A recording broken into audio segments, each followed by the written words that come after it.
अस्सलामु अलैकुम वरहमतुल्लाहि वबरकातुह। उम्मीद है कि आप लोग खैर व आफियत से होंगे।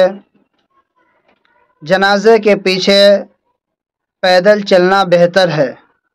अगर कोई उज़्र न हो तो जनाजे के पीछे पैदल ही चला जाए, चूँकि एक सहाबी है हज़रत सौबान रज़ी अल्लाह ताला अन्हु, वो फरमाते हैं कि हम लोग आप अलैहिस्सलातु वस्सलाम के साथ किसी के जनाजे में शरीक थे।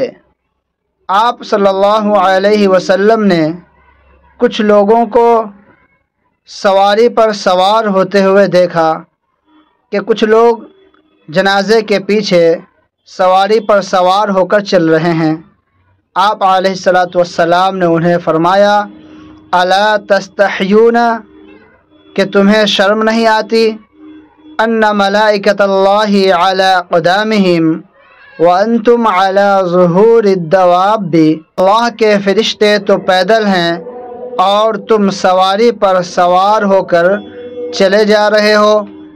अगर कोई शरई उज़्र न हो, यानी कब्रिस्तान बहुत दूर है, जाना मुश्किल है, तो ऐसी सूरत में सवारी पर सवार हो जाएं, या बीमारी की वजह से पैदल नहीं चल सकते हैं, कोई बीमारी है तो इसमें भी कोई हरज नहीं।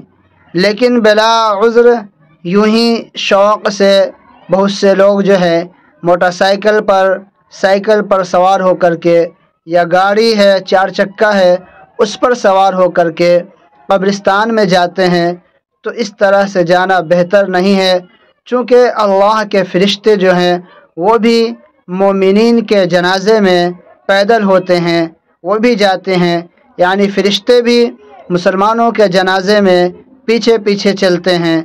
और ख़ुद मुसलमान को भी चाहिए कि वो जनाजे की नमाज के लिए जब जाए तो जनाजे के पीछे जाए और पैदल ही जाए, और जगह गाड़ी पर भी सवार होकर बिला उज़्र के जाने से भी मना फरमाया है। अल्लाह ताला हम सबको अमल की तौफ़ीक़ अता फ़रमाए।